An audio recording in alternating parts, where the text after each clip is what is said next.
Hello दोस्तों, कैसे हैं आप लोग। एक बार वापस से आपका स्वागत है मेरे चैनल में। ये हमारी एक सीरीज चल रही है। सीरीज के अंतर्गत हम बात कर रहे थे अंतरिक्ष और रक्षा प्रौद्योगिकी के समसामयिकी के बारे में। इसके अंतर्गत हमारे जनवरी से लेके और मई तक के सारे वीडियो अपलोड कर दिए गए हैं। आज हम बात करेंगे किसके, जून 2024 की, जो हमारा अंतरिक्ष और रक्षा प्रौद्योगिकी के जो करंट अफेयर्स है उसके बारे में। तो बात करें पहला टॉपिक, चीन ने लॉन्च किया है क्या, चांग-E 6 मून मिशन। कौन सा, चांग-E 6 मून मिशन चीन ने लॉन्च कर दिया है। चीन ने क्या किया, चंद्रमा के सुदूर हिस्से, मतलब जो बहुत दूर वाला हिस्सा है, वहां से नमूने इकट्ठा करने के लिए एक अभियान की शुरुआत की है। इस अभियान के लिए चीनी अंतरिक्ष agency Chang'e 6 robotic lunar exploration mission, जिसे शॉर्टकट में चांग-E 6 कहते हैं, इसको वेनचांग अंतरिक्ष प्रक्षेपण केंद्र से लॉन्ग मार्च 5Y8 रॉकेट के द्वारा 3 मई 2024 को सफलतापूर्वक लॉन्च कर दिया है। ये हमारे चांग-E 6 है। इसमें ऑर्बिटर भी होगा, लैंडर भी होगा, एसेंडर भी होगा और री एंट्री मॉड्यूल के रूप में 4 घटक होंगे, अर्थात वापस भी ये आएगा।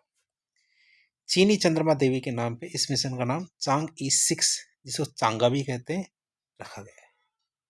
इसका नाम लगभग 53 दिनों के इस मिशन में चांग-E 6 रोबोट चंद्रमा के अंधेरे भाग से 2 किलोग्राम नमूने लेके वापस आएगा।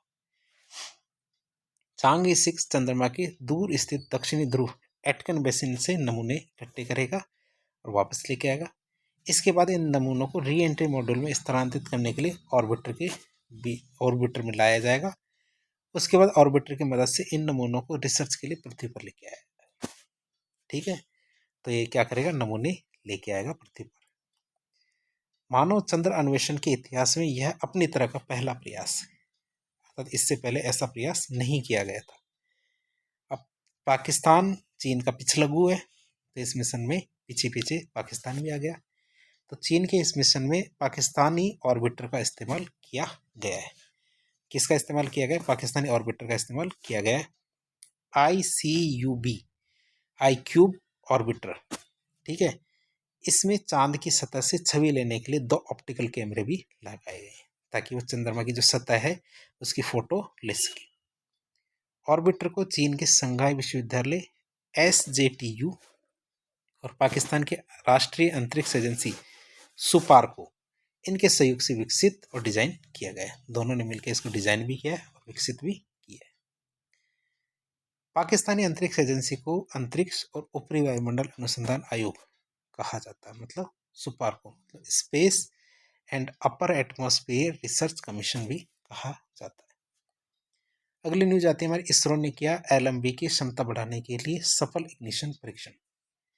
LMB है जिसको हमारे चंद्रयान 3 भी छोड़ा गया था इसके जरिए, तो उसकी क्षमता वर्धन के लिए परीक्षण किया गया है। इसरो भविष्य के प्रक्षेपण अभियानों के लिए प्रक्षेपण यान मार्क 3, मतलब लॉन्च व्हीकल मार्क 3 LMB की उपकरण क्षमता को बढ़ाने के लिए तरल ऑक्सीजन केरोसिन प्रणोदक संयोजन चालित 2000 KN, मतलब किलो न्यूटन भ्रष्ट सेमी क्रायोजेनिक इंजन को विकसित कर रहा है। जो इसरो है, इसरो ने तमिलनाडु के महेंद्रगिरी में स्थित अपने इसरो प्रोपल्शन कॉम्प्लेक्स में सेमी क्रायोजेनिक प्री बर्नर का पहला इग्निशन परीक्षण 2 मई 2024 को सफलतापूर्वक कर लिया है। सेमी क्रायो प्री बर्नर का सफल प्रज्वलन सेमी क्रायोजेनिक प्रणोदन प्रणाली के विकास में इसरो की एक बहुत बड़ी उपलब्धि मानी जाती है।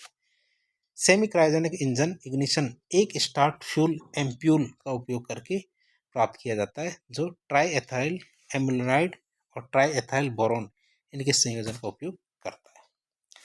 अब बात करते हैं हमारे इसरो की, तो इसरो ने एक और रॉकेट इंजन का सफलतापूर्वक परीक्षण किया है, और वो कौन सा, PS4। अब PS4 क्या, हमारे 3D प्रिंटेड रॉकेट इंजन का सफल परीक्षण किया है। ये PS4 क्या है, एक इंजन है जो कैसा, हमारा 3D प्रिंटेड। तो भारतीय अंतरिक्ष अनुसंधान संस्थान इसरो ने एक और कामयाबी हासिल करते हुए अपने तरल रॉकेट इंजन PS4 को 9 मई 2024 को लंबे समय तक सफलतापूर्वक संचालित किया है। तमिलनाडु के महेंद्रगिरी में इसरो प्रोपल्शन कॉम्प्लेक्स में इस इंजन का 665 सेकंड की अवधि तक सफलतापूर्वक परीक्षण किया गया है। अर्थात एक तो ये 3D प्रिंटेड रॉकेट इंजन है, ऊपर से कितना 665 सेकंड तक ये काम करता है। इसकी डिज़ाइन में एडिटिव मैन्युफैक्चरिंग या फिर 3D प्रिंटिंग तकनीक का इस्तेमाल किया गया है। PS4 नाम के इस इंजन का उपयोग इसरो के मुख्य rocket polar satellite launch vehicle के ऊपरी हिस्से में किया जाता है। तो जो ऊपरी हिस्सा है उसको बनाने में किया जाता है इसका इस्तेमाल। इस नए डिजाइन किए गए इंजन का उपयोग PSLV प्रक्षेपण यान के चौथे चरण और PSLV में पहले चरण की प्रतिक्रिया नियंत्रण प्रणाली में भी किया जाता है। अब इस इंजन को बनाने से फ़ायदा क्या होगा? ये जो नया इंजन है, हमने 3D प्रिंटेड रॉकेट इंजन बनाया है, ये कच्चे माल में 97% की बचत करेगा और प्रोडक्शन टाइम को 60% तक कम कर देगा। अब सहयोग की बात करें तो 3D प्रिंटेड PS4 इंजन के हॉट परीक्षण को सफलतापूर्वक पूरा करने में निजी भागीदार विप्रो उडी ने इसरो का साथ दिया है। किसने? जो विप्रो उडी है, इसने क्या किया? इसरो का साथ दिया है। अब आता चीन ने एक लॉन्च किया शियान 23 उपग्रह। कौन सा? शियान 23 उपग्रह चीन ने लॉन्च किया है, तो इसके बारे में देखें। चीन ने अपने उपग्रह शियान 23 को लॉन्ग मार्च 4C रॉकेट के द्वारा 12 मई 2024 को अंतरिक्ष में लॉन्च कर दिया।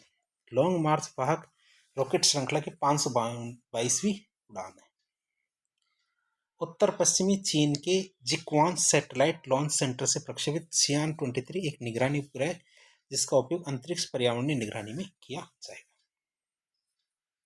अब हम बात करें रक्षा प्रौद्योगिकी की, तो भारत के पहले स्वदेशी बमवर्षक UAV का अनावरण कर दिया गया है। भारत की रक्षा क्षेत्र की एक कंपनी ने पूरी तरह से स्वदेशी बम्बर UAV तैयार करने में सफलता प्राप्त कर ली है, जिसका नाम हमारा FWD-200B रखा गया है। भारत की रक्षा और एरोस्पेस प्रौद्योगिकी में अग्रणी कंपनी है Flight Wedge Defence and Aerospace Technologies. इसके द्वारा विकसित भारत के इस पहले स्वदेशी बमवर्षक UAV विमान FWD-200B का जो अनावरण बेंगलुरु में 3 मई 2024 को किया गया था। FWD-200B एक मध्यम ऊंचाई लंबी जो एंडोरेंस है, मीडियम एल्टीट्यूड लॉन्ग एंडोरेंस मतलब मेल मानव रहित लड़ाकू हवाई वाहन है। कंपनी ने FWD-200B अमेरिकी प्रीडेटर ड्रोन की तुलना में काफ़ी कम खर्च में बना दिया है, जबकि अमेरिका का जो प्रीडेटर ड्रोन है ये काफ़ी महंगा है। इसकी कीमत केवल 25 करोड़ है, जबकि हमारे अमेरिकी प्रीडेटर ड्रोन है इसकी कीमत कितनी? 250 करोड़ थी, जबकि भारत ने ये केवल 10% कीमत में ही बना दिया है। FWD-200B की विशेषताएं बात करें तो इसमें पेलोड 100 किलोग्राम, अधिकतम गति 370 किलोमीटर प्रति घंटा, ground control station range 200 kilometre, मध्यम ऊंचाई और लंबी अवधि तक उड़ान भरने की इसमें क्षमता है, ऑप्टिकल निगरानी पेलोड और सटीक हवाई हमले के जो हथियार है इसको ले जाने में सक्षम है। 12 से 20 घंटे तक ये उड़ान भरने में सक्षम है। कौन सा? FWD-200B। बात करें भारत के द्वारा पनडुब्बी रोधी सुपरसोनिक मिसाइल का सफल परीक्षण कर लिया गया है। भारत ने नौसेना के लिए विकसित supersonic missile assisted release of torpedo, जिसे स्मार्ट प्रणाली भी कहते हैं, तो पनडुब्बी रोधी मिसाइल परीक्षण का सफल परीक्षण कर लिया है। तो पनडुब्बी रोधी मिसाइल प्रणाली इसका सफल परीक्षण कर लिया है हमने। परीक्षा में पूछा जा सकता है आपको स्मार्ट के बारे में। यह परीक्षण हमारे उड़ीसा के बालासोर तट पर डॉक्टर APJ अब्दुल कलाम द्वीप से 1 मई 2024 को किया गया था।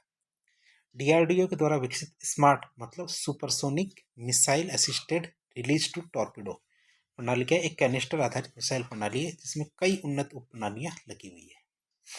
स्मार्ट का नाम आपसे पूरा पूछा जा सकता है दोबारा, supersonic missile assisted release two of torpedo. आगे बात करें स्मार्ट क्या? अगली पीढ़ी की एक मिसाइल आधारित हल्के टॉर्पीडो वितरण प्रणाली है जो 643 किलोमीटर तक की दूरी तय कर सकती है। इसकी क्षमताओं में 20 किलोमीटर की रेंज वाला एक हल्का टॉर्पीडो और पेलोड के रूप में 50 किलोग्राम उच्च विस्फोटक वॉरहेड शामिल है। स्मार्ट के विकास का उद्देश्य क्या है? हमारे हिंद महासागर क्षेत्र में जो चीनी नौसेना है उनके द्वारा पनडुब्बियां काफ़ी ज़्यादा आती रहती है, उनकी बढ़ती हुई तैनाती से मुकाबला करना और रक्षा क्षमताओं में भारत की आत्मनिर्भरता को बढ़ाना है, क्योंकि चीन की पनडुब्बियां भारत के क्षेत्र में काफ़ी ज़्यादा आती रहती है तो हमारे पास ये जो हमारी स्मार्ट प्रणाली आगे आई है, इससे हम उनकी पनडुब्बियों को ख़त्म कर सकते हैं। कितनी? 643 किलोमीटर की दूरी तक स्थित। अब बात करेंगे भारत पाकिस्तान सीमा पर तैनात करेगा हर्मिस 900 ड्रोन। पाकिस्तान सीमा पर निगरानी क्षमता को बढ़ाने के लिए भारतीय सेना ने हर्मिस 900 ड्रोन को तैनात किया है। इसे दृष्टि 10 ड्रोन के नाम से भी जाना जाता है। इस ड्रोन को भारतीय सेना अपने बठिंडा बेस पे तैनात करेगी। बात करें भारतीय सेना को 18 जून 2024 को पहला हर्मिस 900 स्टारलाइनर ड्रोन मिलेगा, जिसकी आपूर्ति अडानी डिफेंस सिस्टम के द्वारा की जा रही है। कौन कर रहा है? अडानी डिफेंस सिस्टम के द्वारा की जा रही है। हर्मिस 900 स्टारलाइनर 30 घंटे से अधिक लंबी अवधि तक उड़ान भरने में सक्षम रहेगा और 2000 किलोमीटर की दूरी भी तय करेगा। जो बठिंडा वाला हमारा बेस है, वहाँ पे इसको लगाया गया है। इसकी उन्नत तकनीक आंशिक रूप से जो हमारी इजरायली फर्म एल्बिट है, इससे प्राप्त की गई है। भारतीय सेना पहले से हेरॉन मार्क 1 और मार्क 2 ड्रोन का संचालन कर रही है, जबकि आपातकालीन खरीद के अंतिम चरण के दौरान हमने हर्मिस 900 ड्रोन के ऑर्डर भी दे रखे। बात करें चीन की, तो चीन ने अपना सुपर कैरियर फुजियान समुद्र में उतार दिया है।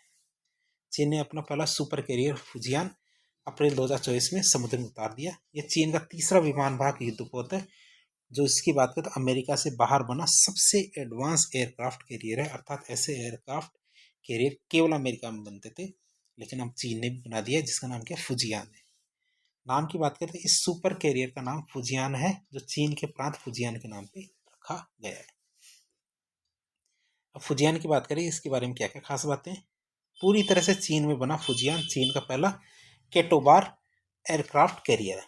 केटोबार का मतलब होता है इसमें फाइटर जेट गुलेल जैसे डोर की मदद से टेक ऑफ और लैंड करेंगे। अर्थात जो हमारे फाइटर जेट है, इसमें गुलेल की मदद से लैंड भी करेंगे और टेक ऑफ भी करेंगे। सारे काम इसमें किए जा सकते हैं। Fujian super carrier type 30 aircraft carrier है, जिसका डिस्प्लेसमेंट कितना? 71,875 टन है। तो देख सकते हो कितना वजन है इसका। 316 मीटर लंबे इस युद्धपोत का बीम 249 फीट ऊंचा था। तो ये लगभग 250 फीट ऊंचा एयरक्राफ्ट वो युद्धपोत है, और लंबाई भी देख सकते हो 316 मीटर है इसकी। चीन का सुपरक्राफ्ट फुजियान एक बार में 60 से 70 लड़ाकू जेट विमानों को एक साथ ले जाएगा। फुजियान की बात करें तो फुजियान में इलेक्ट्रोमैग्नेटिक एयरक्राफ्ट लॉन्च सिस्टम और एडवांस अरेस्टिंग गियर तकनीक का इस्तेमाल किया गया है। और ये तकनीकें अब तक केवल अमेरिका के जो गेराल्ड फोल्ड है, दुनिया का सबसे बड़ा विमान वाहक युद्धपोत, उसी पर थी। तो इस तरह हमने आज जून की जो हमारे अंतरिक्ष और रक्षा प्रौद्योगिकी के संबंधित विषय थे, उनके टॉपिक्स को देखा। तो इस प्रकार के इन्फॉर्मेटिव वीडियो देखने के लिए हमारे चैनल से जुड़े। वीडियो पसंद आता तो वीडियो को लाइक करें, चैनल को सब्सक्राइब करें, अपने दोस्तों के साथ शेयर करें। यदि आपके कोई सुझाव हो तो कमेंट बॉक्स में बताएं। धन्यवाद।